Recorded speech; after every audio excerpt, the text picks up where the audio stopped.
I never thought I'd be sitting in a bank manager's office at 72 years old, staring at a computer screen showing a zero balance where my life's work used to be, while my own son stood behind me with his arms crossed, telling the banker, "She won't live long enough to spend it anyway, so what's the problem?" The fluorescent lights buzzed overhead like angry wasps as I watched 47 years of careful saving, every overtime shift, every coupon clipped, every vacation not taken, reduced to nothing more than electronic digits that had vanished with the click of a mouse. Before we jump back in, tell us where you're tuning in from, and if this story touches you, make sure you're subscribed, because tomorrow I've saved something extra special for you. My name is Margaret Walsh, and until that Tuesday morning, in October, I thought I knew my son David. I thought I understood the man I'd raised, the boy who used to bring me dandelions from the yard and tell me I was the prettiest mom in the whole world.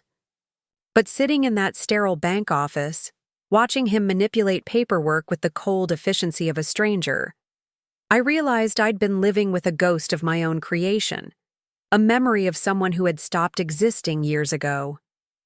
The morning had started like any other. I'd been tending to my small garden behind the duplex I'd been renting since Harold passed 3 years ago, deadheading the last of the autumn roses and thinking about whether I should finally splurge on that cruise to Alaska I'd been dreaming about for decades. The retirement account Harold and I had built together was healthy enough, sitting at just over $400,000, accumulated through his 30 years as a machinist and my 27 years teaching 3rd grade. We'd been so careful, so disciplined, putting away 15% of every paycheck even when it meant eating beans and rice for dinner 4 nights a week. David had called around 9, his voice tight with what I assumed was work stress. "Mom, we need to talk about your finances. Can you meet me at First National at 11? There was something in his tone that made my stomach flutter, but I attributed it to the same anxiety I'd been feeling lately about money management. Since Harold died, the financial decisions felt overwhelming, and I'd been grateful when David offered to help review my accounts and investment options. I'd dressed carefully that morning, choosing my navy blue dress with the pearl buttons, the one Harold always said made my eyes look like sapphires. I'd even put on lipstick and the small diamond earrings David had given me for my 70th birthday. I wanted to look competent, responsible, like someone who deserved to have her financial concerns taken seriously. Looking back now, I realize I was dressing for my own funeral, though I didn't know it at the time. The bank lobby smelled like industrial carpet and artificial vanilla, that peculiar combination of trying too hard to feel welcoming while remaining coldly institutional. David was already there when I arrived, talking quietly with a woman in a gray suit who introduced herself as Jennifer Morrison, the branch manager. She had kind eyes but a practiced smile, the expression of someone who'd delivered difficult news countless times before. "Mrs. Walsh," she said, gesturing toward her office. "Please, have a seat. David has been explaining your situation, and I think we can help you understand your options moving forward." That's when the first chill ran down my spine. Options? What options? I'd come here thinking we were going to discuss investment strategies or maybe set up a trust fund. I hadn't realized there was a situation that required options. David pulled out a manila folder thick with documents, his movements sharp and efficient. Gone was the son who'd stumbled through math homework at my kitchen table, replaced by someone who handled legal papers with the confidence of a predator. "Mom," he said, not quite meeting my eyes, "Jennifer and I have been reviewing your account status, and frankly, your spending patterns are concerning." I blinked, confused. Spending patterns? "David, I barely spend $300 a month. Beyond my basic expenses. I've been more careful with money since your father died, not less." Jennifer cleared her throat delicately. "Mrs. Walsh, according to the records David has provided, there have been some irregularities in your account management. Large withdrawals, risky investment decisions, some concerning online activity that suggests possible cognitive decline." The words hit me like physical blows. Cognitive decline? Risky investments? I'd been keeping meticulous records in the same ledger book I'd used for 20 years, tracking every penny that came in and went out. My biggest financial risk in the past year had been buying name-brand cereal instead of the store brand. I think there's been some mistake, I said, my voice sounding smaller than I intended. I haven't made any large withdrawals or investments. David, you know how careful I am with money. That's when he looked at me directly for the first time, since I'd entered the office, and I saw something in his eyes that made my blood turn to ice water. It wasn't concern or confusion. It was calculation, cold and measuring, like he was assessing how much resistance I might offer to whatever came next. "Mom," he said, his voice taking on the patronizing tone one might use with a confused child. "You called me last month crying because you couldn't remember how to access your online banking. You told me you were worried about making mistakes, that you wanted me to help manage things for you. Don't you remember?" I did remember that phone call, but the context had been entirely different. I'd been frustrated with the bank's new website interface, which had changed without warning, making familiar tasks suddenly complicated. I'd asked David to help me navigate the new system, not to take control of my finances.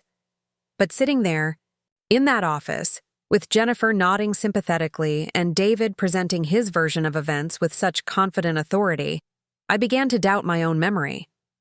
Preparing and narrating this story took us a lot of time, so if you are enjoying it, subscribe to our channel. It means a lot to us. Now back to the story. The power of attorney papers were signed 3 weeks ago, Jennifer continued gently. David brought them in personally, along with the documentation from your doctor about your increasing confusion and memory issues. My heart stopped. What doctor? I haven't seen any doctor except for my regular checkup with Dr. Patterson, and he said I was healthier than most people half my age. David's jaw tightened almost imperceptibly. Dr. Richardson, Mom, the neurologist. You don't remember because that's part of the problem. He recommended immediate financial management assistance to prevent you from making decisions that could leave you destitute. I'd never heard of Dr. Richardson in my life, but the way David said it, with such certainty and such gentle patience, made me question everything I thought I knew about my own experiences. This is what gaslighting feels like, I realized later. But in that moment, I just felt lost and frightened. I'd like to see those documents, I said, surprised by the steadiness in my voice. Jennifer slid a stack of papers across the desk, and I recognized my signature on several of them, though I had no memory of signing anything beyond the usual bank deposit slips. The handwriting looked like mine, but slightly off, as if someone had been practicing. The power of attorney document was comprehensive, giving David complete control over all my financial decisions, including the authority to liquidate assets for the principal's care and well-being. "This is impossible," I whispered, staring at signatures that looked like mine but felt like forgeries. I would never sign away control of my finances. Harold and I worked too hard for this money. That's when David's mask slipped completely. The gentle, concerned son disappeared, replaced by someone I didn't recognize. "Mom, let's be realistic here. You're 72 years old. Dad's been dead for 3 years, and you're living alone, in a rental property with no family nearby except me. Your memory is clearly going whether you want to admit it or not. How long do you really think you're going to live? Another 5 years? 10 if you're lucky?" The cruelty in his voice was like a physical slap. Jennifer shifted uncomfortably in her chair, clearly not expecting this level of bluntness. But David continued without pause. "The money sitting in that account isn't doing anyone any good.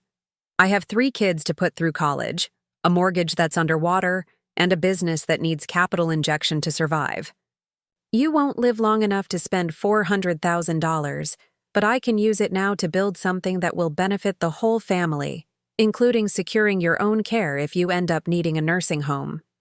I stared at him, this stranger, wearing my son's face, and felt something inside me crack and then harden. "How much?" I asked quietly. What? How much have you already taken? Jennifer consulted her computer screen, her discomfort evident.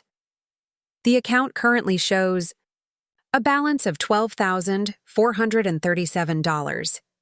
There have been several large transfers over the past 3 weeks, totaling $387,563. The room spun around me. Almost everything was gone.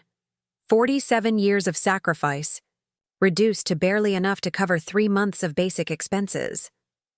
I thought about Harold, how proud he'd been when we'd finally reached the $100,000 mark, how we'd celebrated with a bottle of cheap champagne and talked about the travel we'd do when we retired. I thought about all the times I'd said no to small luxuries, all the years of careful planning and dreaming about a secure future.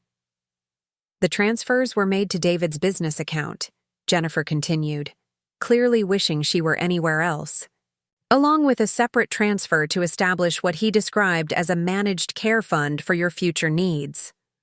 I looked at David, who had the grace to look slightly uncomfortable, but not remotely apologetic. It's not stealing, Mom.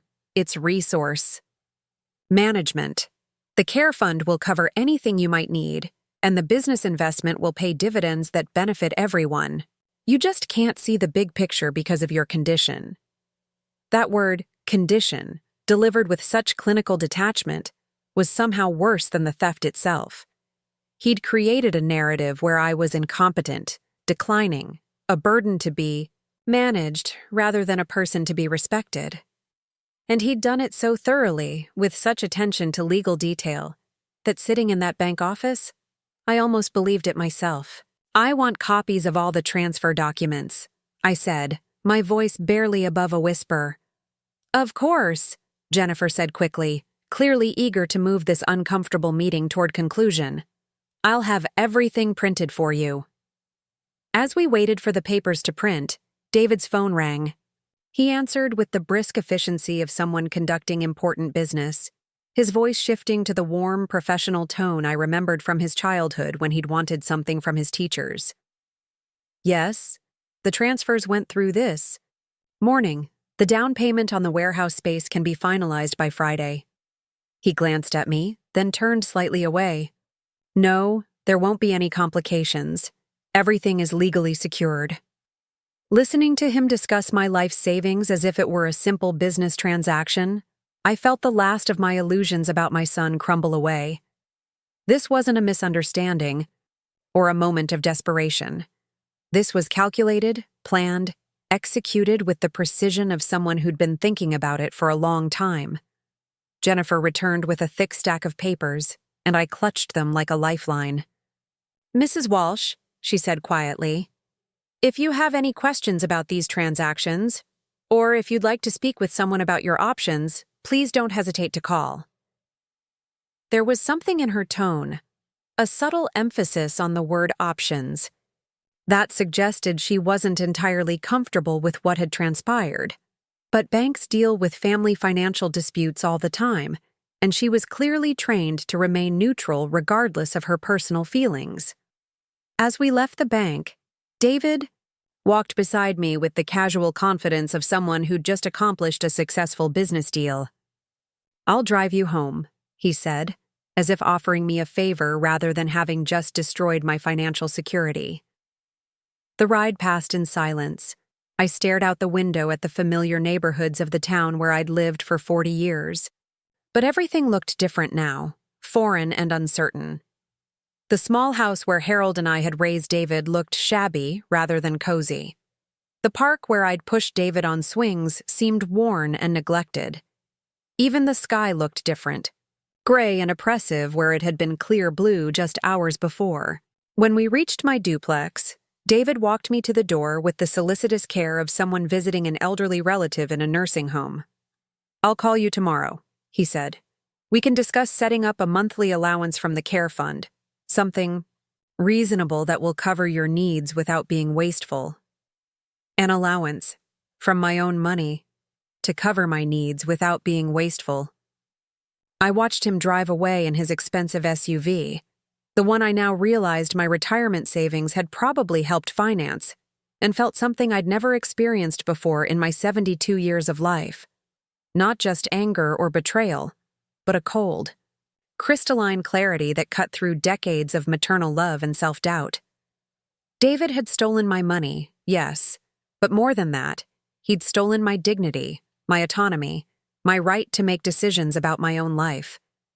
He'd constructed an elaborate fiction where I was incompetent and declining, where his theft was actually kindness, where my decades of careful financial planning were evidence of cognitive failure rather than responsible behavior. But I wasn't incompetent, and I wasn't declining. I was furious.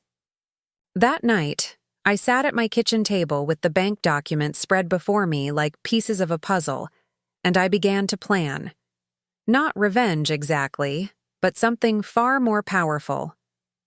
I was going to prove that Margaret Walsh was very much alive, very much competent, and very much capable of fighting back.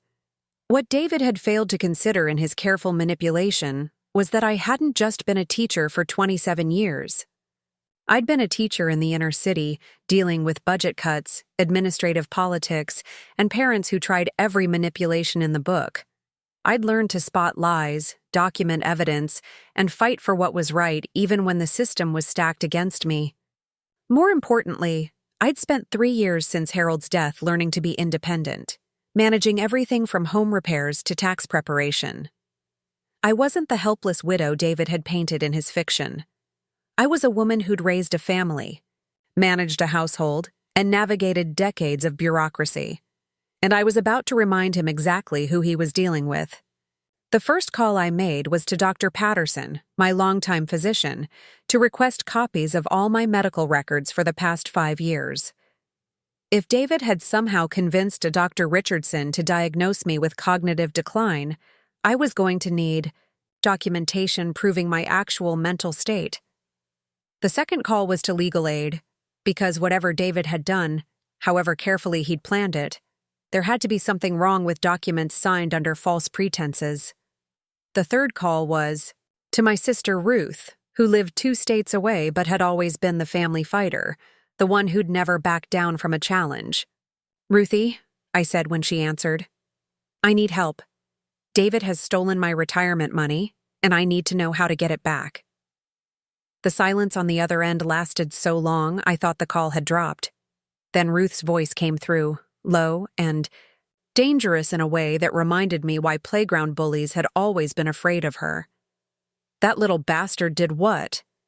As I told her the story, I felt the first spark of hope I'd experienced since walking into that bank. Ruth listened without interruption, asking sharp questions about documentation and timelines. When I finished, she was quiet for a moment.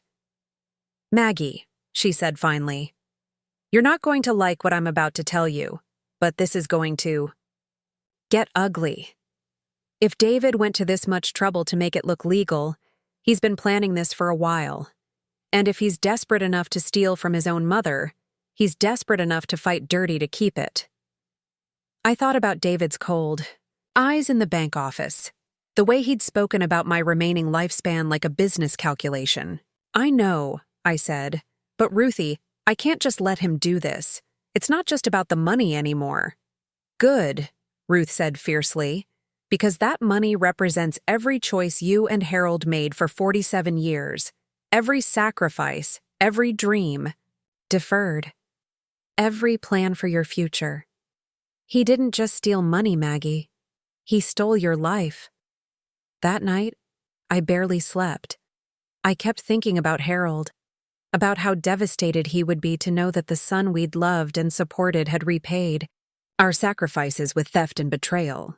But I also thought about all the students I'd taught over the years, the ones who'd faced impossible odds and found ways to overcome them anyway. I'd always told my students that knowledge was power, that documentation was protection, and that persistence could overcome almost any obstacle. Now it was time to apply those lessons to my own life. The next morning, I woke with a sense of purpose I hadn't felt in years.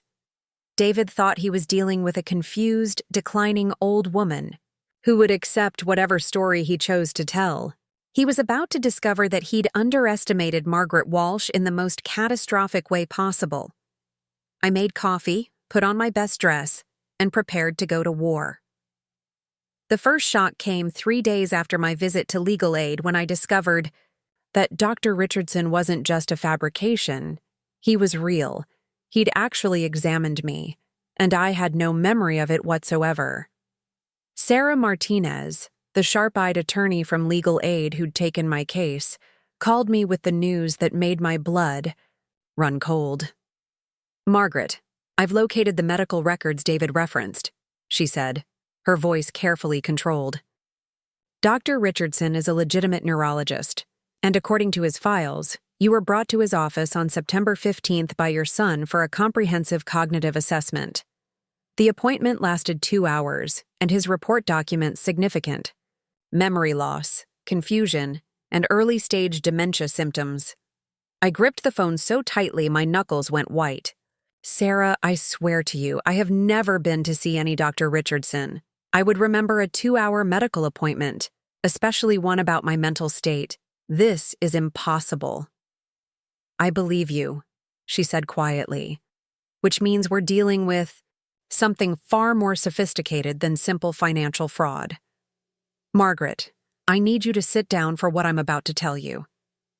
I was already sitting, but I braced myself anyway. "The appointment records show that you were accompanied by David, who reported that you'd been having episodes of confusion and memory loss. Margaret, I have to tell you, pursuing criminal charges will be emotionally brutal. David's lawyers will try to portray you as a vindictive mother destroying her son's life over a family financial dispute. They'll attack your mental competence, your motives, your character. Are you prepared for that?" I thought about all the times I'd backed down from confrontation to keep peace in the family. All the times I'd accepted less than I deserved to avoid making waves. All the years I'd prioritized David's comfort over my own dignity. "Sarah," I said, "I've spent my whole life being nice, being understanding, being the good mother who doesn't cause trouble. Where did that get me? My son hired criminals to threaten me in my own home because he thought I was too weak to defend myself. I'm done being nice." The criminal investigation that followed revealed that David's scheme was far more extensive than anyone had imagined. He'd been targeting elderly relatives and family friends for months, using variations of the same medical fraud and forged documents that he'd used against me. An elderly uncle had lost $30,000. A family friend had been convinced to loan David $50,000 for a business investment that had never existed. I wasn't his first victim. I was just his biggest score. The revelation that I'd been part of a systematic pattern of elder abuse rather than an isolated incident of family betrayal was somehow both devastating and liberating. Devastating because it meant David's cruelty wasn't a moment of desperation, but a calculated business model. Liberating because it proved my instincts were right. The son I'd raised had died somewhere along the way, replaced by a predator who happened to share his DNA. When the local newspaper picked up the story, the headline read, "Local Teacher Fights Back Against Elder Fraud." The article included my photo, and for the first time in years, I looked like someone who mattered, someone who deserved respect rather than pity. The phone calls started immediately. Other elderly residents of the community who'd been victims of financial fraud, relatives of David's other targets, advocacy groups for elder rights. But the call that meant the most came from Mrs. Patterson, my former principal. "Margaret," she said, "I just read the article, and I wanted you to know how proud I am of you. You're showing the same courage you used to display when you fought for your students' rights. You never backed down from a fight when children were being harmed, and you're not backing down now when seniors are being victimized." That night, I stood in my bathroom looking at my reflection in the mirror, but this time I saw something different than the frightened, confused woman who'd left the bank 3 weeks earlier. I saw Margaret Walsh, fighter. I saw a woman who'd discovered that age didn't mean powerlessness, That being alone didn't mean being helpless. That having your trust betrayed didn't mean you had to surrender your dignity. David had stolen my money, but in doing so, he'd inadvertently given me something far more valuable. He'd forced me to discover that I was stronger, smarter, and more resilient than I'd ever imagined. He'd taught me that being underestimated was actually a tactical advantage, that people who dismissed elderly women as weak targets often found themselves facing opponents they were completely unprepared to handle. I thought about the woman who'd sat in that bank office just weeks ago, accepting David's lies because questioning them seemed too frightening and complicated. She felt like a stranger now, someone I'd once been but could never be again. The real Margaret Walsh was just getting started. The courtroom on the morning of David's arraignment was packed with people I'd never expected to see. Mrs. Chen sat in the front row wearing her best dress and a fierce expression that reminded me why neighborhood bullies had always given her garden a wide berth. Behind her sat 3 of my former teaching colleagues, 2 elderly neighbors, and a reporter from the regional newspaper who'd been following what the media had dubbed the teachers' war on elder fraud. But the most surprising presence was Detective Maria Rodriguez from the Financial Crimes Unit, who'd become an unexpected ally in ways that transformed my personal fight into something much larger. She approached me before the hearing began, her expression both professional and personally invested. "Mrs. Walsh," she said quietly, "I wanted you to know that your case has opened doors we've been trying to kick down for years. David's operation wasn't just targeting individuals. It was part of a network that's been systematically defrauding seniors across 3 states. Your willingness to fight back has given us the breakthrough we needed." I stared at her, trying to process this information. "You mean there are others?" "Dozens," she confirmed grimly. David was working with a sophisticated operation that included the medical impersonator, forged document specialists, and money laundering through multiple business accounts. "The people who threatened you at your home? They're connected to an organized crime syndicate that's been using elder fraud to fund drug trafficking and illegal gambling operations." The scope of what I'd unknowingly stumbled into was staggering. My personal betrayal had become the thread that, when pulled, unraveled an entire criminal enterprise. "How many victims?" I asked. "So far, we've identified 47 confirmed, cases totaling over $2 million in stolen assets." "But Margaret," she paused, using my first name with the familiarity of someone who'd come to respect me as a partner rather than just a victim, "without your refusal to be intimidated, without your insistence on fighting back even when everyone advised you to settle quietly, we never would have discovered any of this." That revelation reframed everything I'd been experiencing. This wasn't just about recovering my retirement money or seeing David face consequences for his betrayal. This was about standing up for every elderly person who'd been dismissed as an easy target, every senior citizen who'd been told their confusion was just part of aging when it was actually the result of calculated manipulation. The arraignment itself was anticlimactic. David entered a plea of not guilty through his attorney while avoiding eye contact with everyone in the courtroom. But the real drama began afterward, when his lawyer, a slick young man in an expensive suit, approached me in the hallway with what he clearly thought was an irresistible offer. "Mrs. Walsh," he said with the kind of smile that probably worked on corporate juries, "my client is prepared to make a very generous settlement offer. Full restitution of your funds, plus $50,000 in damages, in exchange for your cooperation in resolving this matter quietly." I looked at him for a long moment, thinking about the woman I'd been just 6 weeks ago, the one who would have been grateful for any resolution that avoided conflict and restored her financial security. Then I thought about the 47 other victims Detective Rodriguez had mentioned, seniors who might never see their stolen money again if this network was allowed to continue operating under the radar. "Counselor?" I said with the same tone I'd once used for students who tried to hand in assignments they'd clearly copied from classmates. Your client stole nearly $400,000 from his own mother after convincing a doctor that she was mentally incompetent through medical fraud and identity theft. He then threatened her with what appeared to be organized crime associates when she refused to accept his theft quietly. Does that sound like someone who deserves a quiet resolution? The lawyer's smile faltered. Mrs. Walsh, criminal prosecutions are uncertain and emotionally devastating for families. Surely you don't want to destroy your relationship with your son over a financial misunderstanding that can be resolved amicably. My relationship with my son was destroyed the moment he looked me in the eye and told me I wouldn't live long enough to spend my own money anyway, I replied. What I want now is justice. Not just for me, but for every other senior citizen your client and his associates have victimized. As I walked away from that conversation, I felt a sense of power I'd never experienced before. Not the power that comes from money or position, but the power that comes from absolute moral clarity, from knowing beyond any doubt that you're fighting for something larger than yourself. That afternoon, Detective Rodriguez called with an update that sent shockwaves through the entire investigation. Margaret, we've arrested the woman who impersonated you at Dr. Richardson's office.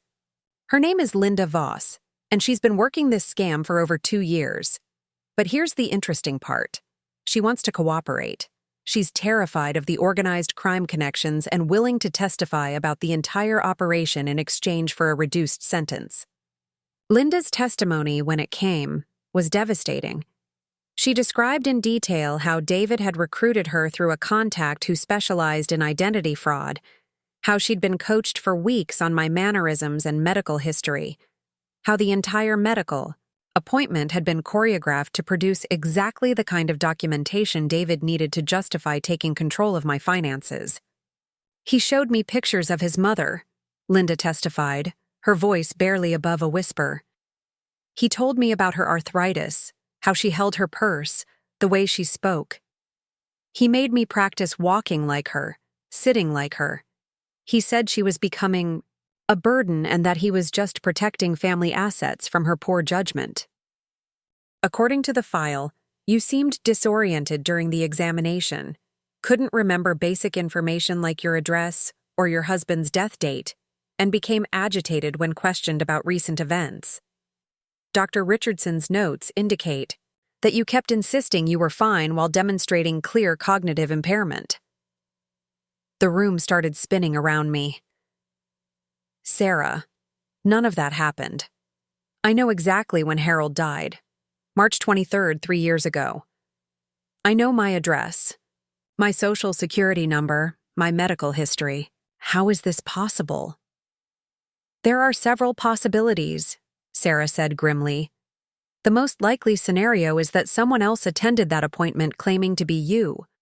Medical identity theft is more common than people realize, especially when family members are involved. If David brought someone who looked roughly like you, an elderly woman coached on how to appear confused and disoriented, and if he had your insurance information and identification, the implications hit me like a freight train. David hadn't just stolen my money. He'd orchestrated an elaborate deception involving medical fraud, identity theft, and systematic character assassination. This wasn't a desperate son making a bad decision. This was criminal conspiracy executed with terrifying precision. What do we do now? I asked, surprised by how steady my voice sounded. We fight back, Sarah said with fierce satisfaction. And Margaret, we're going to destroy him. The next week became a whirlwind of investigation and discovery that revealed the true scope of David's betrayal. Ruth drove down from Minnesota, bringing with her a laptop computer and 30 years of experience as a paralegal. Together with Sarah, we began unraveling the web of lies David had constructed around my supposed mental decline. The breakthrough came when Ruth discovered that the signature on the power of attorney documents, while superficially similar to mine, showed subtle differences under magnification. The M in Margaret was formed differently than I'd been writing it for 70 years, and the pressure points were wrong for someone with my mild arthritis. It's a skilled forgery, Ruth said, studying the documents with a magnifying glass. But it's still a forgery. Look here. Whoever signed this holds their pen differently than you do. The angle is wrong. More damning was the discovery that David had been practicing my signature. When Sarah obtained a court order to examine David's business records, they found multiple sheets of paper with my name written over and over again, along with notes about my handwriting, characteristics, and bank account numbers. But the most shocking revelation came when we tracked down the real story behind my supposed visit to Dr. Richardson. The medical office's security cameras had been mysteriously malfunctioning on the day of my alleged appointment, but the parking lot cameras from the adjacent shopping center were working perfectly. The footage showed David arriving with an elderly woman who, from behind, could have been mistaken for me. She wore a dress similar to ones I owned, walked with a slightly stooped posture that mimicked my arthritis, and kept her face turned away from the cameras with practiced precision. "Professional," Sarah muttered, studying the footage. "This wasn't amateur hour, Margaret. David hired someone to impersonate you. This is organized crime territory." The woman's identity remained a mystery, but her performance had been convincing, enough to fool a medical professional for 2 hours. Dr. Richardson, when confronted with the evidence, was horrified to discover he'd been an unwitting accomplice in medical fraud. His detailed notes about my supposed cognitive decline became evidence of David's elaborate deception rather than proof of my incompetence. As we built our case, I discovered that David's financial situation was even more desperate than I'd imagined. His construction business was drowning in debt, his house was in foreclosure, and he owed money to suppliers, contractors, and private lenders who didn't hesitate to use intimidation tactics for collection. My retirement savings hadn't been an opportunity for him. They'd been his last hope of avoiding complete financial ruin. "He's been planning this for at least 6 months, Ruth said, spreading financial documents across my kitchen table. "Look at these bank records Sarah obtained. He opened the business account where your money went 3 months before he supposedly became concerned about your mental state. This was premeditated theft, Maggie." But David had made one crucial miscalculation. He'd assumed that even if I suspected something was wrong, I'd be too intimidated by the legal complexity and too embarrassed by the implications to fight back effectively.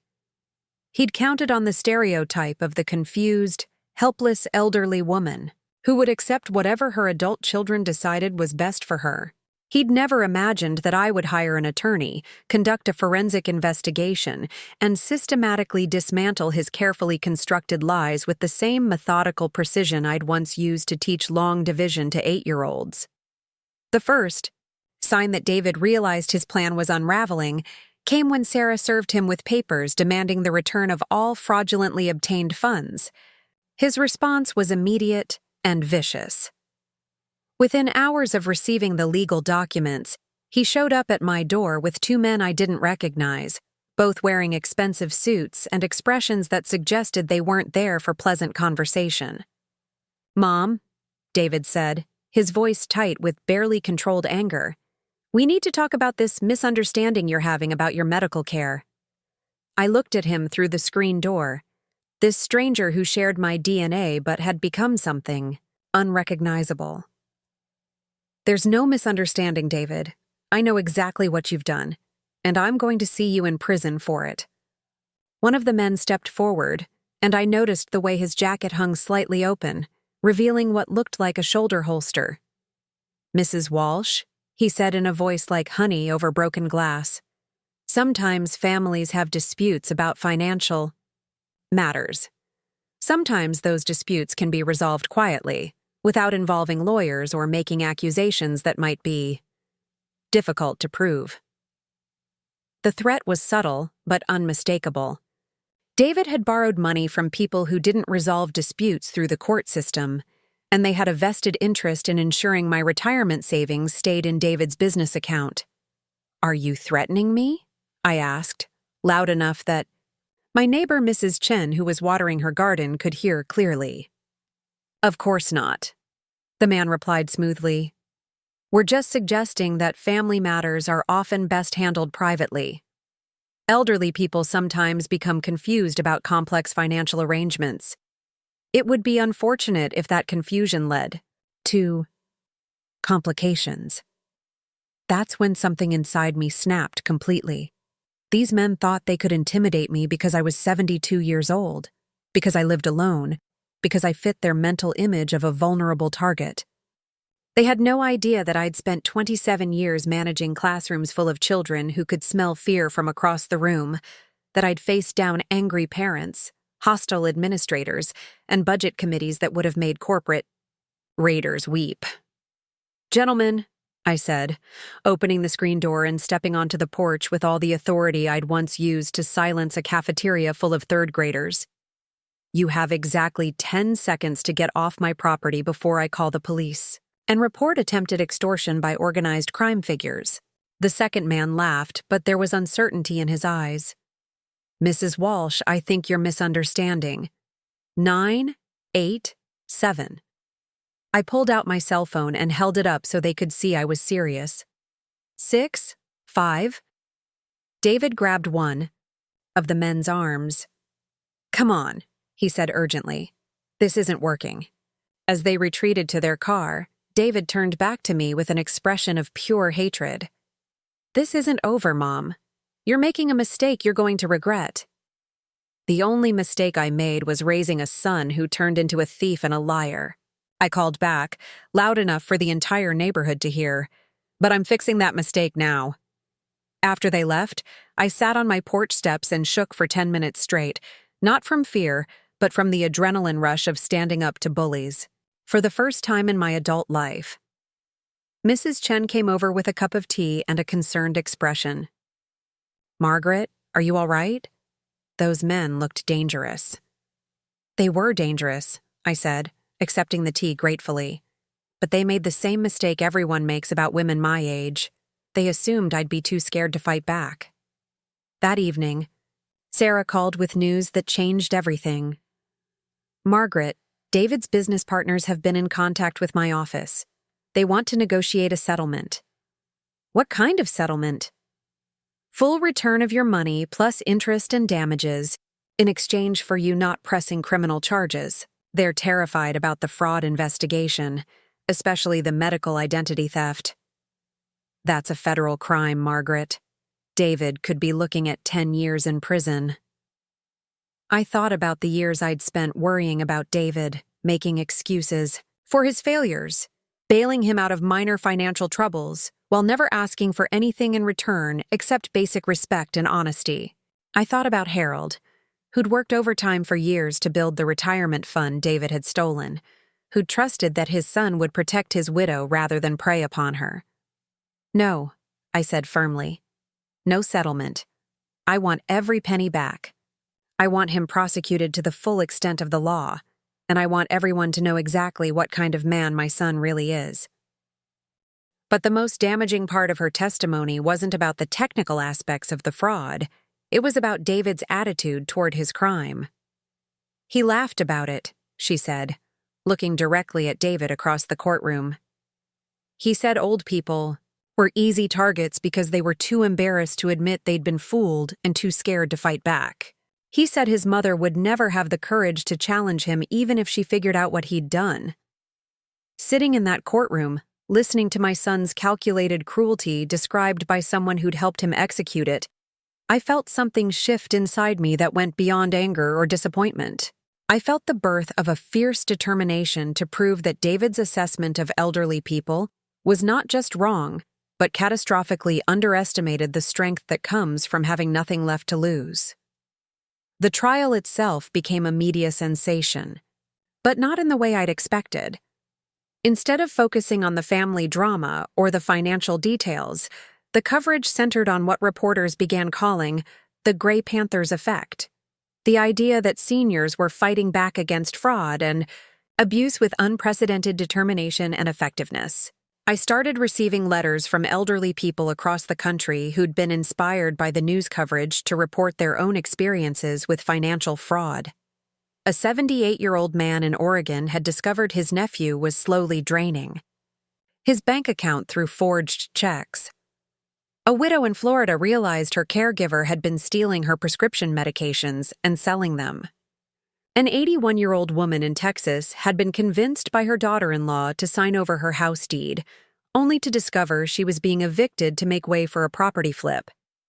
Each letter contained the same theme. They'd been afraid to speak, up because they worried no one would believe them, or because they feared being labeled as confused or incompetent, or because they couldn't bear the thought of family conflict. But reading about my fight against David had given them courage to seek help. Detective Rodriguez arranged for me to speak at a regional conference on elder fraud prevention, and I found myself standing before an audience of law enforcement officials, social workers, and advocacy groups, sharing lessons I'd learned not from textbooks, but from surviving betrayal and discovering my own strength. The greatest weapon these criminals have, I told the audience, isn't sophisticated technology or legal loopholes. It's our own shame and fear. They count on us being too embarrassed to admit we've been victimized, too afraid of family conflict, to seek help, too worried about appearing incompetent to trust our own instincts. I looked out at the faces in the audience, some elderly, some young, all united by their commitment to protecting vulnerable people from predators. But here's what they don't understand about people my age. We've survived the Great Depression, World War II, the Cold War, recessions, family crises, and personal losses that would break younger people. We've raised children, built careers, managed households, and navigated decades of challenges. We're not fragile flowers wilting in our golden years. We're experienced survivors, and when we decide to fight back, we fight with the accumulated wisdom and determination of 70 or 80 years of life experience. The standing ovation that followed wasn't just applause for my speech. It was recognition of a truth that society had somehow forgotten. Elderly people aren't automatically victims waiting to be rescued. We're adults with decades of experience, knowledge, and often the financial resources to fight back effectively when we decide to stop accepting mistreatment. Back home, the ripple effects of my case continued to expand in ways I'd never anticipated. The local bank where David had orchestrated his theft implemented new protocols for power of attorney documents and financial transfers involving elderly customers. Dr. Richardson worked with medical associations to develop better verification procedures for patients brought in by family members reporting cognitive decline. Even the police department created a new elder fraud unit specifically trained to recognize and investigate financial crimes against seniors. But the most unexpected development came when I received a call from Patricia Manning, a retired federal prosecutor who'd been following my case through news coverage. "Mrs. Walsh," she said, "I'm calling because I'd like to propose something that might interest you. How would you feel about helping other seniors navigate the legal system when they've been victims of financial fraud?" The idea was both terrifying and exhilarating. Patricia explained that she was developing a nonprofit organization that would provide elderly fraud victims with practical support, legal guidance, and emotional encouragement throughout the process of seeking justice. "We need someone who's been through it," she said. "Someone who understands both the emotional trauma and the legal complexities. Someone who can look other victims in the eye and say, 'I've been where you are, and I can help you fight back.'" I thought about all the letters I'd received, all the stories of elderly people who'd suffered in silence because they didn't know where to turn for help. I thought about the woman I'd been 6 weeks earlier, sitting in that bank office and accepting David's lies because challenging them seemed impossible. "What would that involve?" I asked. "Training in legal advocacy, connecting victims with appropriate attorneys, providing emotional support during investigations and trials, and most importantly, helping seniors understand that they have rights and resources they may not know about. We'd call it the Senior Justice Project." That night, I sat on my back porch with a cup of tea, watching the stars appear in the clear autumn sky. 6 weeks ago, I'd been a widow living quietly on a fixed income, grateful for my son's occasional visits, and worried about becoming a burden as I aged. Now I was considering a new career as an advocate for elderly crime victims, using skills and strength I'd never known I possessed. The irony wasn't lost on me. David's betrayal, intended to render me powerless and dependent, had instead revealed capabilities and opportunities I might never have discovered otherwise. His theft of my retirement money had led to the exposure of a criminal network that had victimized dozens of seniors. His assumption that I'd be too weak to fight back had unleashed a determination that was transforming not just my own life, but the lives of elderly people across the region. My phone rang, interrupting my reflection. It was Sarah Martinez, my attorney, calling with news about David's case. "Margaret," she said, and I could hear the satisfaction in her voice. "David's legal team has made another settlement offer.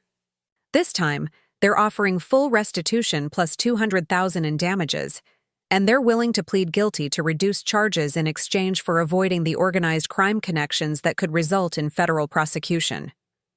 I didn't need to think about my answer. "No settlement, Sarah. We take this all the way."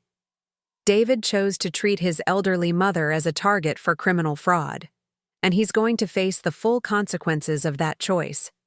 More importantly, every other senior citizen who might become a victim deserves to see that fighting back is possible and worth the effort. After we hung up, I realized that somewhere in the past 6 weeks, I'd stopped being Margaret Walsh, the widow who worried about being a burden, and had become Margaret Walsh, the fighter who refused to be dismissed or underestimated because of her age. And this was just the beginning. The verdict came on a gray December morning that perfectly matched the somber mood in the courtroom. After 3 days of deliberation, the jury found David guilty on all counts: elder fraud, identity theft, forgery, conspiracy, and money laundering. As the judge read each guilty verdict aloud, I watched my son's face crumble into the expression of a man who'd finally run out of schemes and excuses. Judge Patricia Chen, who bore no relation to my neighbor despite sharing the same surname, looked at David with the kind of cold disgust usually reserved for the worst kinds of criminals. "Mr. Walsh," she said, her voice carrying the weight of absolute moral authority, "you didn't just steal money from your mother. You orchestrated a campaign of psychological warfare designed to convince her she was incompetent, then threatened her with violence when she refused to accept your lies. This court sentences you to 12 years in federal prison, with no possibility of parole for the first 8 years. 12 years. David would be 58 when he was released, assuming he served his minimum sentence. I felt no satisfaction. In that moment, only a profound sadness for the bright, curious boy who'd once brought me dandelions and promised to take care of me when I got old. That boy had died somewhere along the way, replaced by a stranger who'd seen his elderly mother as nothing more than a financial opportunity. But the sentencing wasn't the end of my story. It was the beginning of something I'd never imagined possible at 72 years old. As reporters gathered around me outside the courthouse, I made an announcement that surprised even myself. "David's conviction represents justice, but justice for one victim isn't enough," I said, looking directly into the television cameras. "Over the past 6 months, I've received over 300 letters from elderly people across the country who've been victims of similar crimes." Sarah was quiet for a moment. "Margaret, I have to tell you, pursuing criminal charges will be emotionally brutal. David's lawyers will try to portray you as a vindictive mother destroying her son's life over a family financial dispute. They'll attack your mental competence, your motives, your character. Are you prepared for that?" I thought about all the times I'd backed down from confrontation to keep peace in the family. All the times I'd accepted less than I deserved to avoid making waves. All the years I'd prioritized David's comfort over my own dignity.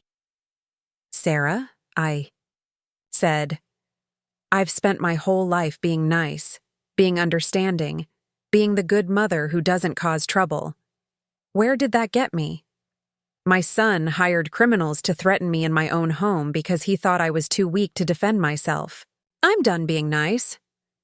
The criminal investigation that followed revealed that David's scheme was far more extensive than anyone had imagined. He'd been targeting elderly relatives and family friends for months, using variations of the same medical fraud and forged documents that he'd used against me. An elderly uncle had lost $30,000. A family friend had been convinced to loan David $50,000 for a business investment that had never existed. I wasn't his first victim. I was just his biggest score. The revelation that I'd been part of a systematic pattern of elder abuse rather than an isolated incident of family betrayal was somehow both devastating and liberating. Devastating because it meant David's cruelty wasn't a moment of desperation, but a calculated business model. Liberating because it proved my instincts were right. The son I'd raised had died somewhere along the way, replaced by a predator who happened to share his DNA. When the local newspaper picked up the story, the headline read, "Local Teacher Fights Back Against Elder Fraud." The article included my photo, and for the first time in years, I looked like someone who mattered, someone who deserved respect rather than pity. The phone calls started immediately. Other elderly residents of the community who'd been victims of financial fraud, relatives of David's other targets, advocacy groups for elder rights. But the call that meant the most came from Mrs. Patterson, my former principal. "Margaret," she said, "I just read the article, and I wanted you to know how proud I am of you. You're showing the same courage you used to display when you fought for your students' rights. You never backed down from a fight when children were being harmed, and you're not backing down now when seniors are being victimized." That night, I stood in my bathroom looking at my reflection in the mirror, but this time I saw something different than the frightened, confused woman who'd left the bank 3 weeks earlier. I saw Margaret Walsh, fighter. I saw a woman who'd discovered that age didn't mean powerlessness, that being alone didn't mean being helpless, that having your trust betrayed didn't mean you had to surrender your dignity.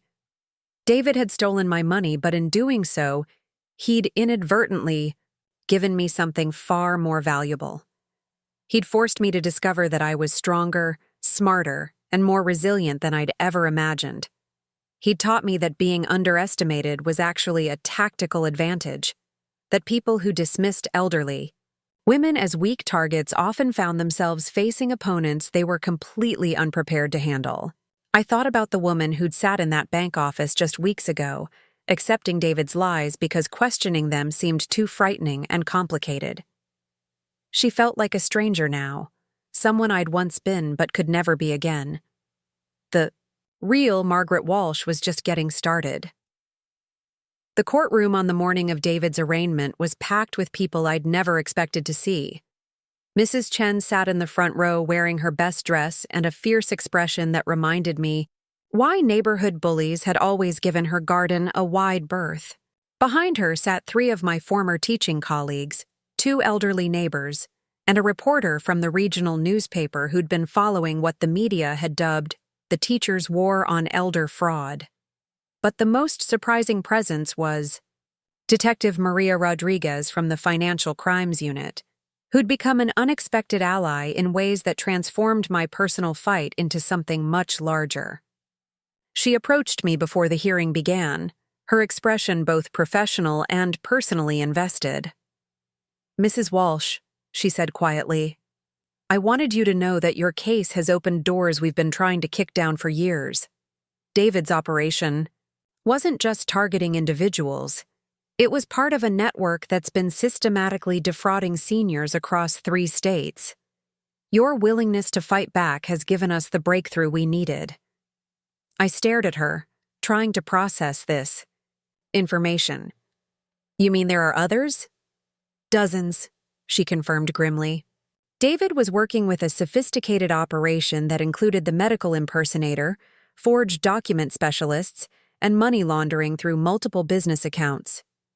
"The people who threatened you at your home? They're connected to an organized crime syndicate that's been using elder fraud to fund drug trafficking and illegal gambling operations." The scope of what I'd unknowingly stumbled into was staggering. My personal betrayal had become the thread that, when pulled, unraveled an entire criminal enterprise. "How many victims?" I asked.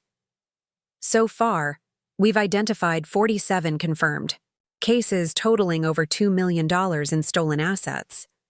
"But Margaret," she paused, using my first name with the familiarity of someone who'd come to respect me as a partner rather than just a victim, "without your refusal to be intimidated, without your insistence on fighting back even when everyone advised you to settle quietly, we never would have discovered any of this."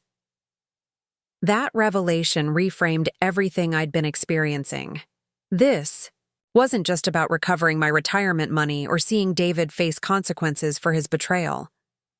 This was about standing up for every elderly person who'd been dismissed as an easy target, every senior citizen who'd been told their confusion was just part of aging when it was actually the result of calculated manipulation.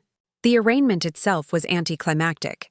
David entered a plea of not guilty through his attorney while avoiding eye contact with everyone in the courtroom.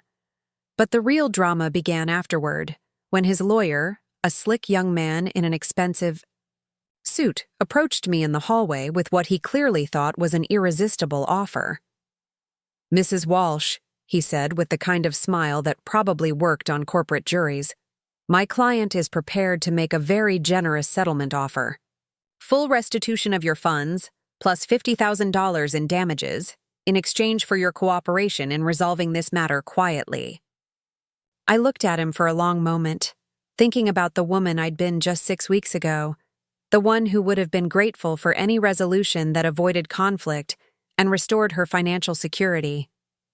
Then I thought about the 47 other victims Detective Rodriguez had mentioned, seniors who might never see their stolen money again if this network was allowed to continue operating under the radar. "Counselor?" I said with the same tone I'd once used for students who tried to hand in assignments they'd clearly copied from classmates. "Your client stole nearly $400,000 from his own mother after convincing a doctor that she was mentally incompetent through medical fraud and identity theft. He then threatened her with what appeared to be organized crime associates when she refused to accept his theft quietly. Does that sound like someone who deserves a quiet resolution?" The lawyer's smile faltered. "Mrs. Walsh, criminal prosecutions are uncertain and emotionally devastating for families. Surely you don't want to destroy your relationship with your son over a financial misunderstanding that can be resolved amicably." "My relationship with my son was destroyed the moment he looked me in the eye and told me I wouldn't live long enough to spend my own money anyway," I replied. "What I want now is justice. Not just for me, but for every other senior citizen your client and his associates have victimized." As I walked away from that conversation, I felt a sense of power I'd never experienced before. Not the power that comes from money or position, but the power that comes from absolute moral clarity, from knowing beyond any doubt that you're fighting for something larger than yourself. That afternoon, Detective Rodriguez called with an update that sent shockwaves through the entire investigation. "Margaret, we've arrested the woman who impersonated you at Dr. Richardson's office. Her name is Linda Voss, and she's been working this scam for over 2 years. But here's the interesting part. She wants to cooperate. She's terrified of the organized crime connections and willing to testify about the entire operation in exchange for a reduced sentence." Linda's testimony, when it came, was devastating. She described in detail how David had recruited her through a contact who specialized in identity fraud, how she'd been coached for weeks on my mannerisms and medical history, how the entire medical appointment had been choreographed to produce exactly the kind of documentation David needed to justify taking control of my finances. "He showed me pictures of his mother," Linda testified, her voice barely above a whisper. "He told me about her arthritis, how she held her purse, the way she spoke. He made me practice walking like her, sitting like her. He said she was becoming a burden and that he was just protecting family assets from her poor judgment." Today, I'm announcing the establishment of the Margaret Walsh Senior Justice Foundation, dedicated to helping seniors fight back against fraud, abuse, and anyone who thinks our age makes us easy targets. The idea had been percolating for weeks, ever since Patricia Manning and I had formalized our plans for the Senior Justice Project. But standing there on the courthouse steps, surrounded by the media attention that my fight against David had generated, I realized I had a platform that could reach far beyond my local community. The foundation officially launched 3 months later in a renovated community center that had been donated by a grateful family whose elderly father I'd helped recover $50,000 stolen by a dishonest caregiver. The opening ceremony was attended by Detective Rodriguez, who'd been promoted to head the new Regional Elder Fraud Task Force, Sarah Martinez, who'd become the Foundation's legal counsel, and over 200 seniors who'd traveled from across the region to be part of something revolutionary. 6 months ago, I told the assembled crowd, I was a woman who'd lost her retirement savings to her own son and felt powerless to fight back. Today, I'm standing in front of you as proof that age doesn't mean weakness, that being alone doesn't mean being helpless, and that it's never too late to discover strengths you didn't know you had. The Foundation's work began immediately and expanded faster than I'd ever anticipated. We established a hotline staffed by trained volunteers, many of them seniors who'd been fraud victims themselves and wanted to help others navigate the legal and emotional challenges of fighting back. We created educational programs for community centers, senior living facilities, and retirement communities, teaching elderly people how to recognize fraud attempts and what resources were available to help them. But the most impactful program was what we called Gray Guardian Angels, a network of elderly volunteers who provided emotional support and practical assistance to fraud victims throughout their legal battles. These weren't social workers or professional counselors, but peers who could look someone in the eye and say, I've been exactly where you are, and I'm here to help you fight back.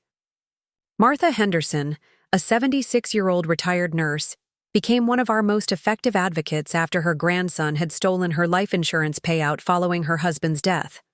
She'd recovered the money through legal action and now helped other grandparents who'd been victimized by family members. The hardest part isn't the money, Martha told me during one of our weekly foundation meetings. It's the betrayal, the feeling that you failed as a parent or grandparent because your own family saw you as a target. Margaret, what you've shown, all of us, is that the failure wasn't ours. It was theirs, and we don't have to carry their shame. The foundation's success attracted national attention, and I found myself traveling to conferences, speaking to government committees, and consulting with law enforcement agencies about elder fraud prevention. The shy, retired teacher who'd once been intimidated by her son's legal documents was now testifying before Congress about the need for stronger protections for elderly Americans. Senators, I said during one particularly memorable hearing, every day in America, seniors lose an estimated $3 billion annually to fraud and financial abuse. That's not just money. That's dignity, independence, and the security that generations of Americans worked their entire lives to achieve. When we fail to protect our elderly citizens from predators, we're failing to honor the contributions they've made to build the society we all benefit from. The personal transformation was as dramatic as the professional one. I'd moved from my small duplex to a larger house that could accommodate the foundation's growing operations, and more importantly, I'd discovered that my life could have purpose and meaning that extended far beyond my role as David's mother. The romance that bloomed with Detective Rodriguez was unexpected, but felt like the most natural thing in the world. Maria, who insisted I call her by her first name after we'd worked together for several months, shared my passion for justice and my refusal to accept that elderly people should be expected to quietly endure mistreatment. You know what I love about you, Margaret? She said one evening as we reviewed case files in my home office, which had become an unofficial headquarters for elder fraud investigations across 3 states. You fight like someone who has nothing to lose and everything to gain. Most people our age are trying to avoid conflict and complications. You run toward them. Our relationship developed slowly, built on mutual respect and shared purpose rather than romance novel passion. Maria was 58, 14 years younger than me, but she'd been shaped by 25 years in law enforcement that had taught her to value courage and integrity above social conventions. When she proposed, 6 months after David's sentencing, she did it in the most perfectly appropriate way possible. "Margaret," she said, "I've spent my career fighting crime, but I've never had a partner who made the fight feel like a calling rather than just a job. Will you marry me and let me spend the rest of my life supporting your mission to kick ass and take names on behalf of seniors everywhere?" Our wedding, held in the Foundation's community center, was attended by over 300 people, including dozens of elderly fraud victims we'd helped, law enforcement officers from 6 states, and a surprising number of reporters who'd been following the Foundation's work. Ruth gave a speech that brought the house down. "6 months ago, my sister was a widow living quietly on a fixed income, worried about becoming a burden in her old age," she said, raising her champagne glass. "Today, she's married to a badass detective, running a foundation that's recovered over $4 million in stolen assets for seniors, and proving every day that the phrase, 'act your age,' is just another form of discrimination. Margaret, you've shown all of us that the best revenge against people who underestimate you is to become more than they ever imagined possible." The Foundation's first annual report, published 1 year after David's conviction, documented successes that exceeded my wildest dreams. We'd helped 847 seniors recover stolen assets totaling over $6 million. We'd provided legal support and emotional counseling to over 1,200 fraud victims. We'd trained 2,500 seniors in fraud prevention and self-advocacy.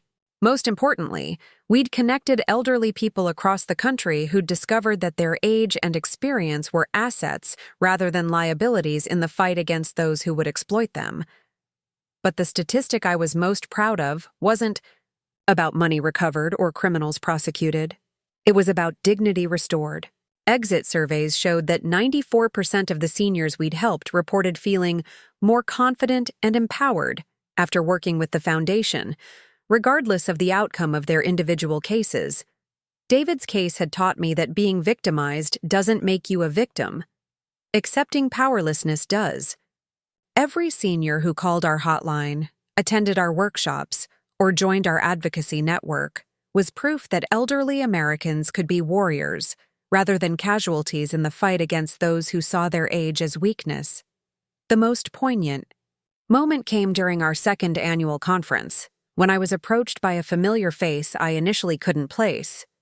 It was Linda Voss, the woman who'd impersonated me at Dr. Richardson's office, now completing her community service sentence as part of her plea agreement.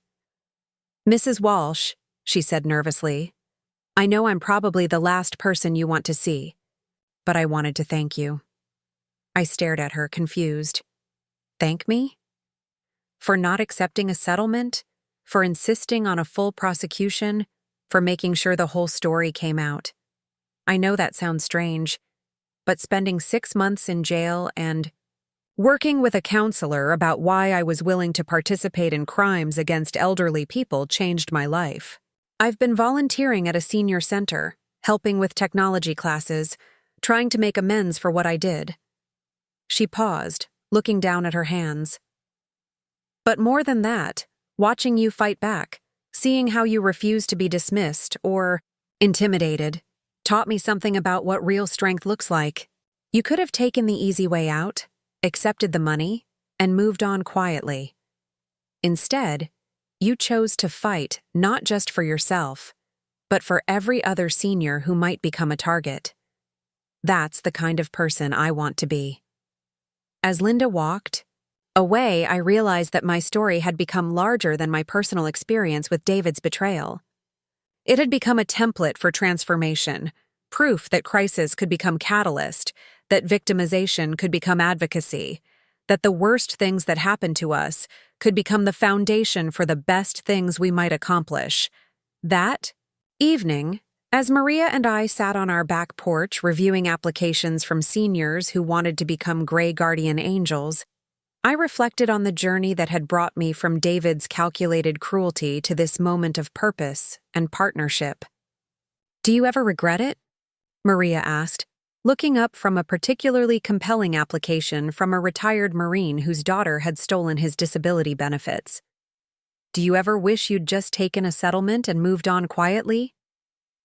I thought about the woman I'd been 18 months earlier, the one who'd worried about being a burden, who'd measured her worth by her son's approval, who'd accepted diminished expectations because they seemed safer than fighting for what she deserved. Never, I said firmly. David thought he was stealing my future when he took my retirement money. What he actually did was force me to create a future I never would have imagined possible. He wanted to make me powerless, but he accidentally showed me how powerful I really was. The Foundation's work continued to expand, with satellite offices opening in 12 states and international organizations requesting consultation on elder fraud prevention. I found myself traveling to conferences in Canada, the United Kingdom, and Australia, sharing strategies and learning from advocates around the world who were fighting similar battles. But the moment that crystallized everything came during a visit to a women's prison in Ohio, where I'd been invited to speak to inmates about making positive choices after incarceration. During the question and answer session, a young woman in her 20s raised her hand.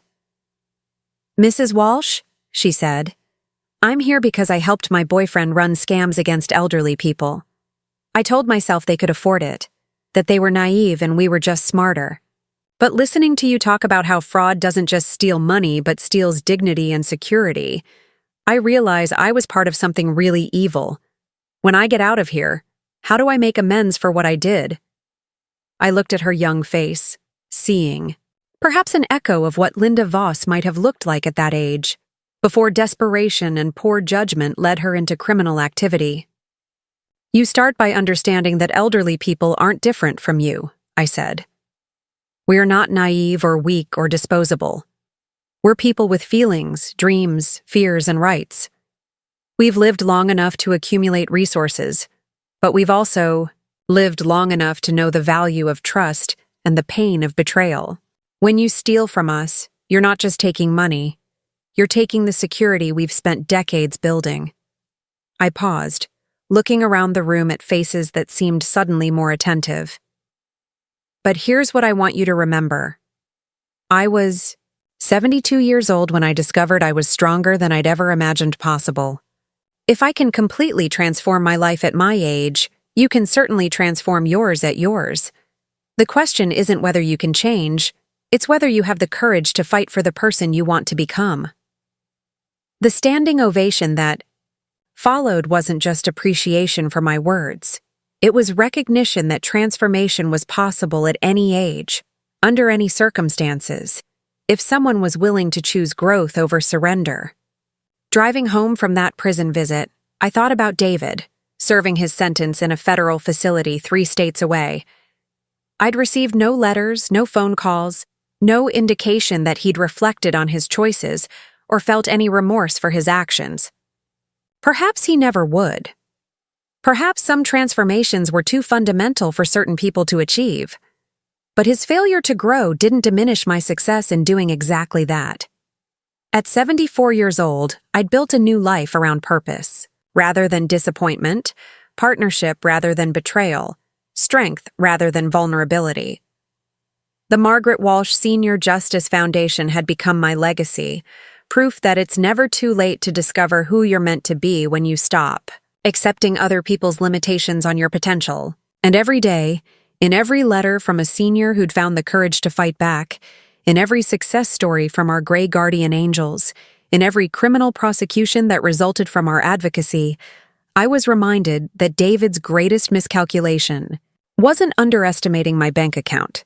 It was underestimating my capacity for transformation.